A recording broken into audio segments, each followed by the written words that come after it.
Assalamualaikum warahmatullahi wabarakatuh. Halo, perkenalkan nama saya Dr. Agus Andi Subroto, STPMM.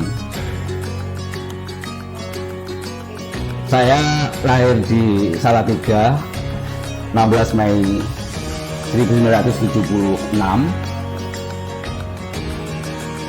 Saya berprofesi sebagai dosen di Prodi Manajemen Fakultas Hukum dan Bisnis ITB Yadika Pasuruan.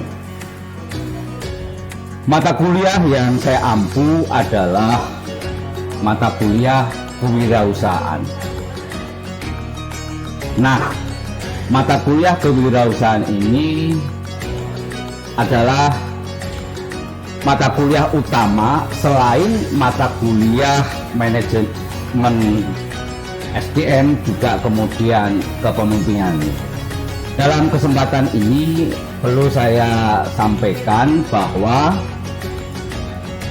mata kuliah kewirausahaan yang saya ajarkan kepada teman-teman mahasiswa di dalam kelas kuliah yang biasa saya lakukan itu telah berbasis OBE, Outcome Based Education. Ya, mata kuliah kewirausahaan 2 deskripsinya kurang lebih sebagai berikut. Mata kuliah ini merupakan mata kuliah lanjut ya dari perkuliahan kewirausahaan pertama. Dalam mata kuliah kewirausahaan 2 ini membahas keterampilan konseptual dan keterampilan teknis kewirausahaan yang meliputi technopreneurship, etika bisnis, merintis bisnis baru atau membeli bisnis yang sudah ada, usaha waralaba, bisnis, resiko bisnis, perencanaan bisnis, aspek pasar dan strategi pemasaran, serta strategi kemudian menyusun proposal bisnis. Perlu saya sampaikan untuk mata kuliah kewirausahaan 2 ini capaian pembelajaran mingguannya diharapkan mahasiswa mampu memahami konsep ya kan dan wawasan teknopreneurship dalam konteks pertemuan minggu pertama dengan tema teknopreneurship. Materi pembelajaran selanjutnya dalam konteks tema teknopreneurship diharapkan mahasiswa ini bisa memahami apa itu teknopreneur, lalu entrepreneur, kemudian perbedaan signifikan apa antara teknopreneur dan entrepreneur. Kemudian terkait dengan metode atau strategi pembelajaran, kami melakukan dengan diskusi, presentasi, di mana mahasiswa ini lebih maksimal mengambil peran, lalu kemudian juga tugas-tugas serta studi kasus yang kita sampaikan di dalam metode atau strategi pembelajaran dari mata kuliah kewirausahaan 2 ini. Lalu sumber belajarnya juga dari banyak referensi, termasuk kemudian buku ajar yang saya buat sebagai dosen mata kuliah kewirausahaan. Nah, apa indikator penilaian yang saya pakai adalah saat mahasiswa bisa menjelaskan gambaran umum, karakteristik dan orientasi kewirausahaan yang berbasis pada teknologi. Lalu bentuk penilaiannya untuk mata kuliah kewirausahaan ini bisa kami berikan dalam bentuk tugas, terus kemudian pelaksanaan UTS, UAS, termasuk di dalamnya adalah absensi, serta saya sendiri kemudian harus melihat partisipasi dari keaktifan mahasiswa saat di dalam kelas. Baik, saya kira itu saja tentang penjelasan RPS berbasis OBE untuk mata kuliah Kewirausahaan 2. Terima kasih. Saya Dr. Agus Andi Subroto, STPMM, dosen tetap di Prodi Manajemen, Fakultas Hukum dan Bisnis, Institut Teknologi dan Bisnis Yadika Pasuruan. Terima kasih.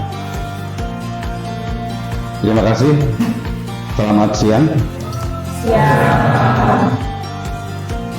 Pada kesempatan siang ini, saya akan menyampaikan presentasi tentang mata kuliah Kewirausahaan 2. Seperti yang ada di depan, siang ini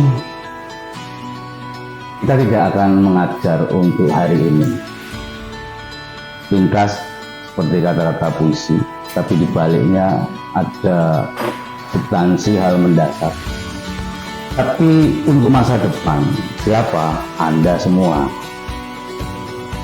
Posisi saya hanya sebagai partner untuk kita mengulik lebih jauh, lebih dalam tentang apa itu pokok bahasan pertama di minggu pertama mata kuliah Kewirausahaan 2 tentang teknopreneur. Ada satu ungkapan menarik dari Peter Drucker bahwa untuk memprediksi masa depan tidak ada cara lain kecuali dilakukan. Tidak ada cara lain. Anda diskusi, berwacana, tanpa dilakukan, masa depan tidak akan jelas. Seperti yang dialami oleh mahasiswa, ataupun juga bisa jadi saya sendiri buka lapak, mungkin apapun lah, bisa jadi nasi goreng, bakso dan sebagainya, tentu tidak bisa dipikirkan dibuka lapaknya seperti itu. Teman-teman, lanjut ya, saya ingin menyampaikan sedikit bahwa mata kuliah Kewirausahaan 2 ini dengan topik teknopreneur di minggu pertama ini kita adakan dengan metode RPS OBE. Apa itu? Yaitu outcome OBE singkatannya mungkin ada yang bersama outcome based education. Artinya apa? Selama diskusi, pengajaran kurang lebih dalam 1 semester ke depan, orientasi goal dari RPS berbasis OBE ini adalah dieksekusi. Seperti tadi yang saya sampaikan oleh Peter Drucker, untuk memprediksi masa depan, cara yang paling efektif itu dilakukan. Dengan RPS berbasis OBE ini orientasinya ke sana. Bisa dimengerti ya. Jadi berbasis capaian pembelajaran lulusan, kemudian capaian pembelajaran mata kuliah dari Kewirausahaan 2 ini orientasinya goalnya itu kemana sih Pak? Goalnya ya saya memotivasi Anda dengan berbagai metode pengajaran ya kan, mulai diskusi, bisa jadi presentasi, studi kasus, atau bahkan teman-teman dibentuk kelompok untuk mengasih sebuah bisnis, dibuat RAP-nya, studi pelayanan bisnisnya, dieksekusi seperti itu. Bisa dimengerti?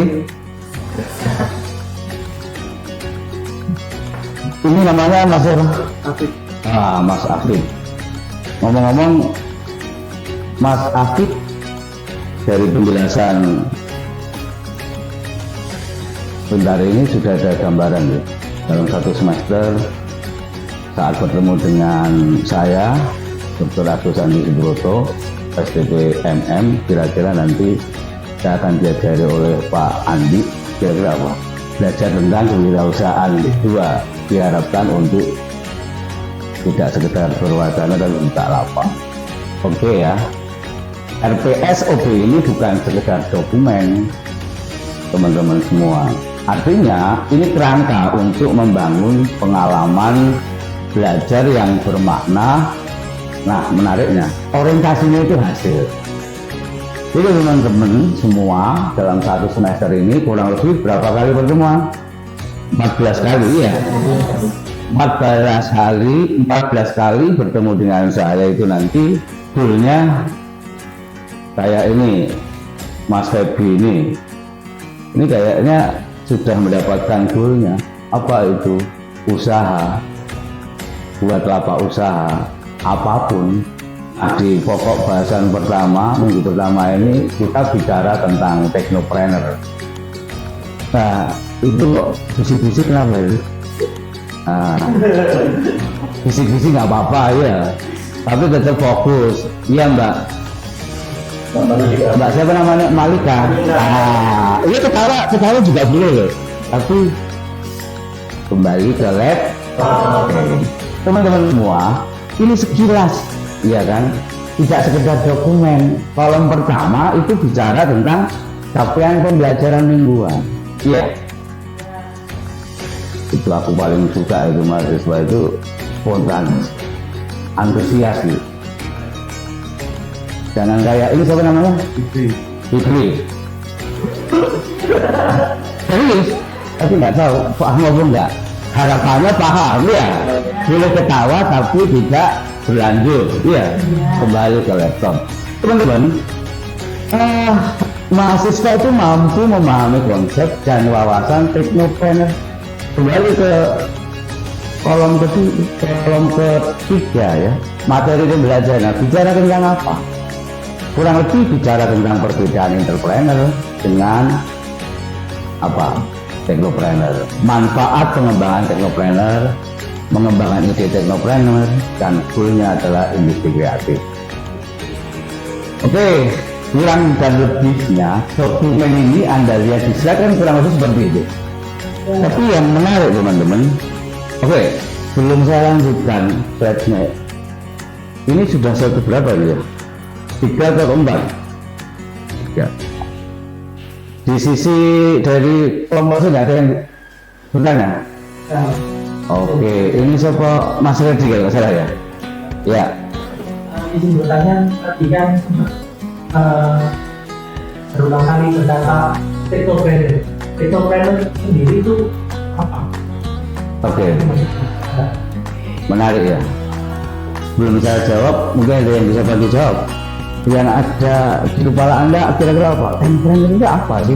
Sebelum saya jawab. Ketika nanti teman-teman bisa menjawab dan kayaknya itu sama dan benar, mengapa tidak? Oke, yang udah masih berpikir keras ini. Teknologi dalam berusaha, Mbak. Teknologi dalam berusaha. Oh, teknologi dalam berusaha. Oke. Ya, tidak ada yang salah ketika berpendapat, tidak ada yang salah. Tapi terima kasih pertanyaan yang menarik dari Mas Reddy. Teknopreneur ini adalah berwirausaha berusaha juga, tapi basisnya, iya kan, prioritasnya dia akan mengoptimalkan kemampuan digitalnya, kemampuan IT-nya, ya kan, untuk menopang usahanya itu biar sukses. Singkat kata ya, usahanya itu berbasis teknologi, berdasar teknologi. Kira-kira apa yang berbasis teknologi? Yang berbasis teknologi kira-kira apa? Mungkin kalau apa? Itu masa apa namanya? Insya Allah dapat B, minimal B kan. Ini aku suka soalnya kalau ada diskusi itu langsung ngangkat, langsung ngajeng, itu menarik. P, beri QRIS ya. Oh nggak mau QRIS itu bisnya adalah teknologi. Kalau QRIS tidak dikelola dengan teknologi ya tidak bisa seperti itu. Oke ya, bisa dimengerti Mas Reddy? Yes, nanti bisa dilanjutkan penanya yang lain. Saya akan lanjutkan teman-teman. Nah, entrepreneurship ini adalah sebuah konsep. Jadi ketika inovasi dijumlahkan atau bertemu dengan sebuah teknologi, jadilah itu solusi. Ini enggak, maksudnya juga gini-gini oh gini, oh ini gini banget ya. Oh nggak apa ya, oke. Bentar, di sini selesai kan gitu. Oke, jadi teknopreneurship ini adalah sebuah konsep di mana frase tentang inovasi ditambah dengan teknologi lahirlah solusi. Nah, ketika diwadahi dalam konteks RPS berbasis OBE, ya harapannya capaian PPMK, capaian pembelajaran mata kuliah kewirausahaan 2 untuk konteks minggu pertama, topik tentang technopreneurship, itu maksudnya harapannya mahasiswa itu bisa dapat menjelaskan konsep dasar dari technopreneurship yang tadi sudah ditanyakan oleh Mas Reddy. Kita berikan applause dikit dong, jangan keras-keras. Oke. Nah, sub CPMK-nya lebih dalam lagi, itu harapannya ya dong, mahasiswa itu bisa membedakan apa itu technopreneur dan entrepreneur. Oke, mungkin dari ini diurutkan nggak subnya ya? Enaknya diurutkan ya? Oh, biar kalau urut itu antri itu kan enak ya. Oke, percaya antri. Yuk, di sini ada yang menanyakan, oke? Mas Febi kayaknya. Saya bertanya tentang entrepreneur. Entrepreneur ini menurut Pak sendiri itu Oke. Oke. Jadi kayaknya pertanyaan satu saja ya, entrepreneur itu apa gitu ya? Oke. Maksudnya itu ya, Mas Febi. Coba klarifikasi. Belum soal perbedaan kan? Cuman secara definisi entrepreneur itu apa? Terima kasih pertanyaan dari Mas Febi, ini juga menarik juga karena semuanya berbasis planner gitu ya. Yang satu technopreneur seperti yang sudah saya sampaikan tadi, orientasinya si pelaku bisnis tadi ya bagaimana memaksimalkan teknologi, dan kalau boleh saya katakan yang memiliki lapak usaha berbasis teknologi, seorang technopreneur itu saya boleh katakan dia aware, ya kan, paham gitu, bahkan jadi pelaku teknologi, dia nggak kapek soal teknologi. Nah, kalau pertanyaan yang disampaikan oleh Mas Febi tadi, apa Pak Andi itu entrepreneur? Ya, entrepreneur itu sama-sama dia menjalankan, membuka lapak usaha, tapi fokusnya, basisnya tidak teknologi. Contoh realnya ya dia jualan bakso, bahkan jualan nasi goreng, jualan nasi bungkus. Katakanlah Mas Febi jual nasi bungkus dititipkan ke berbagai warung yang ada di sekitar Panweli. Itu seorang entrepreneur seperti itu. Oke, lanjut. Nah, kompetensi daripada technopreneurship ini harapannya dia memiliki cara berpikir yang kritis. Kira-kira kalau ngomong cara berpikir yang kritis itu kayak Mas Febi sama Mas Re ini sudah mencontohkan perilaku kritis tadi. Saya menjelaskan ada frase ataupun konsep yang secara audio di kepalanya itu kok enggak jelas, ditanyakan dia langsung ngacung, Pak Andi, technopreneur itu apa? Mas Febi tadi juga spontan, entrepreneur itu apa? Kemudian ada empati, ada eksplorasi terhadap teknologi. Ya, hari ini kita juga harus tidak hanya sekedar eksplor teknologi, tapi ya bagaimana teknologi yang sudah eksplor ini kita eksplor itu bisa menjadi peluang bisnis kita. Oke, sedikit break dulu ya, konteks realita. Apa masalah di sekitar kamu yang bisa diubah dengan teknologi? Teman-teman semua, hari ini mulai Mas Febi, terus ada siapa namanya? Lupa aku, Farhan ya? Bukan, Pak. Siapa? Jayung, oke. Terus yang aku ingat itu ini Fisal ya. Nah, atau belanja pikir siapa? Apik. Mbaknya ini siapa? Oke, Mbak Nuzula. Nah, fenomena di sekitar kita yang hari ini familiar dan tren sebuah langkah usaha yang berbasis IT ya Gojek, Ruang Guru, itu real bagaimana transportasi itu hari ini dikemas tidak konvensional, futuristik, dan menjadi semacam solusi. Dulu yang namanya hanya disebut ojek pangkalan, Bahkan orang itu untuk menjadi atau memiliki profesi sebagai ojek nggak menarik. Tapi dengan desain inisiatif dari Gojek yang memaksimalkan teknologi, ya rasa sungkan, malu menjadi ojol atau ojek online kalau Anda sebut hari ini suka-suka saja. Menariknya di situ. Ruang guru pun juga demikian, di mana tokoh-tokohnya anak-anak muda yang sangat luar biasa yang melek teknologi seperti itu. Nah, apa itu technopreneur? Prinsipnya Mas Reddy, seperti yang ditanyakan tadi, technopreneurnya adalah entrepreneur yang memanfaatkan teknologi digital sebagai alat bantu utama untuk menciptakan nilai baru.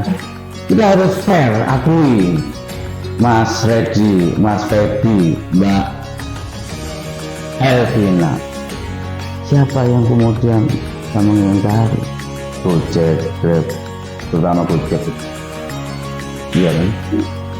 Itu satu solusi yang hari ini benar-benar dirasakan oleh banyak manusia, banyak orang di negeri tercinta. Adanya inovasi, kesadaran untuk belajar teknologi, dampak sosialnya sangat luar biasa. Siapa tahu Elvina, Mas Reddy,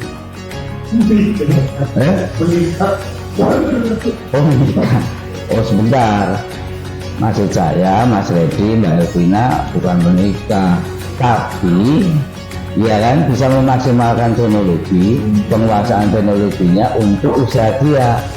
Bagaimana istilahnya Mas Reddy itu punya usaha mengerjakan analisa data dengan teknologi dan bisa ditularkan menjadi cuan kan. Oke, teman-teman semua, ini adalah ciri dan karakter technopreneur yang kelihatan melekat kuat di sosok technopreneur ini. Dia orangnya itu, sosoknya itu adaptif. Hari ini teknologi apa? Dia langsung cari mungkin bukunya, artikelnya, jurnalnya. Kalau nggak ada, bahkan kalau perlu dia harus keluar negeri. Siapa yang menguasai teknologi? Ciri-ciri technopreneur itu seperti itu. Karena teknologi ini perkembangannya tidak tahunan, tidak bulanan, tidak mingguan, bahkan zaman lah, bahkan masa apa tadi? Jangan bilang detik, iya itu fakta. Kemudian inovatif, yang kedua berbasis data. Kalau ngomong teknologi, nggak menguasai data, nggak memahami data, bahasanya usaha itu akan tiarap dan jalan di tempat. Dan seorang technopreneur nggak mungkin melakukan itu. Dia adaptif, dia berbasis data, ngomong pun berbasis data. Anda bisa nanti cermati sosok-sosok. Yang ketiga, dia empati. Saya kira Gojek didirikan oleh siapa? Nadiem ya.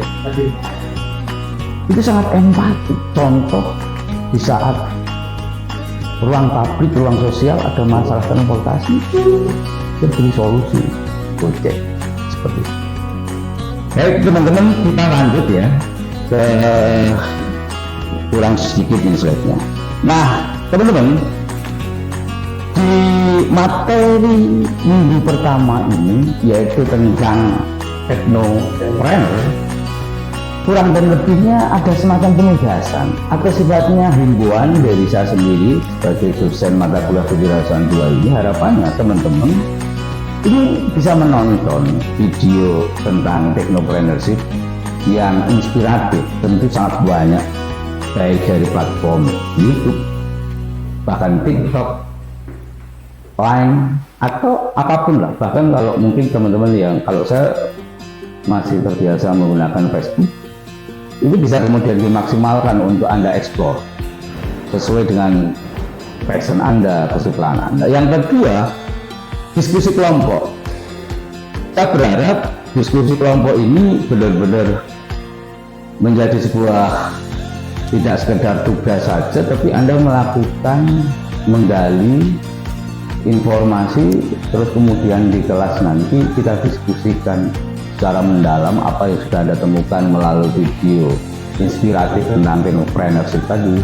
Kemudian buat mind map ya, untuk memetakan bahwa Mas Gaby ini dalam 1 minggu dia sudah mengeksplor kurang lebih beberapa video inspiratif tentang technopreneurship.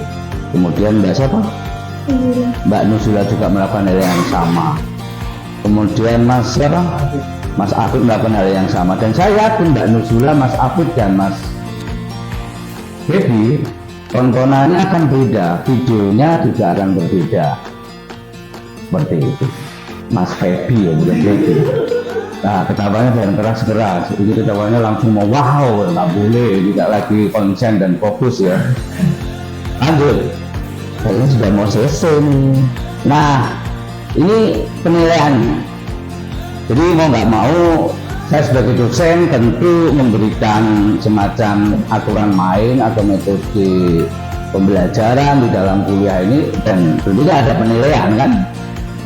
Penilaian ini yang gurunya ya nanti akan melahirkan sebuah penilaian dalam bentuk huruf-huruf ya. Kira-kira Mas Ri itu layak dapat A atau tidak, Mbak Nuzul itu layak dapat A atau tidak, tentu dari penilaian dan refleksi ini yang kira-kira terdiri ya ini mind map, ide solusi, inovasi, kemudian refleksi pribadi, terus rubriknya atau penilaiannya kurang lebih berkisar antara sejauh mana seorang Mas Gaby ini kritis atau Mbak Nuzula ini tidak kritis, atau Mbak siapa tadi, Mbak Sabila itu semi kritis gitu. Dari mana nanti gitu saya menilainya? Ya boleh jadi ketika sedang diskusi seperti ini interupsi Pak Andi, oh ini keren juga anak ini, membuat saya belajar terus, teman-teman yang lain juga termotivasi. Nah, saya mengajak ke teman-teman semua, ya ini bukan sekedar kata, karena selain dosen, kegemaran saya itu memahami huruf, menata huruf untuk saya fungsikan bagi diri saya sendiri. Jadilah mahasiswa yang tak hanya menjawab soal, tapi menjawab masalah. Keplos dong, nggak usah kencang-kencang. Itu visualnya nanti bisa dibuatkan oleh kelompok masing-masing ke depannya. Nah, penutup, akhirnya tibalah kita di penghujung ini. Kayaknya sudah di siapa Mbak siapa? Malika. Mbak Malika di penghujung kuliah pada siang kali ini ya. Jadi technopreneur ini bukan sekedar profesi, ia adalah cara berpikir. Ketika Mbak Nuzul itu cara berpikirnya itu selalu by data, meskipun ngomong satu kata saja, dia itu katanya apa, benar apa enggak, ini ada di mana ya? Kalau ngomong jurnal apa ya? Pertanyaannya Anda bisa cek dengan teman-teman Anda itu, asal ngomong atau by data. Nah, saya tadi sudah ngomong hampir bermenit-menit. Kalau seorang technopreneur katanya harus saja seperti itu. Kita tak hanya mengajar, saya sendiri adalah tidak sekedar mengajar, cuma mendeliver RPS. Saya tidak seperti itu harapan saya. Tapi apa ya, tentunya ada diskusi mendalam, ada feedback, bahkan kalau perlu ada interupsi, ada diskusi mendalam seperti itu. Kita tak hanya mengajar, kita menyalakan potensi dan arah hidup mahasiswa. Teman-teman semua, sebelum saya akhiri, kasih applause dong. Agak keras sedikit. Agak keras. Cukup. Oke, terima kasih. Saya Dr. Agus Andi Subroto. Selesai untuk minggu ini. Topik pembahasan di minggu pertama, harapannya di minggu ke depan, minggu kedua, teman-teman lebih antusias lagi. Terima kasih. Bila itu hidayah. Wassalamualaikum warahmatullahi wabarakatuh. Waalaikumsalam warahmatullahi wabarakatuh.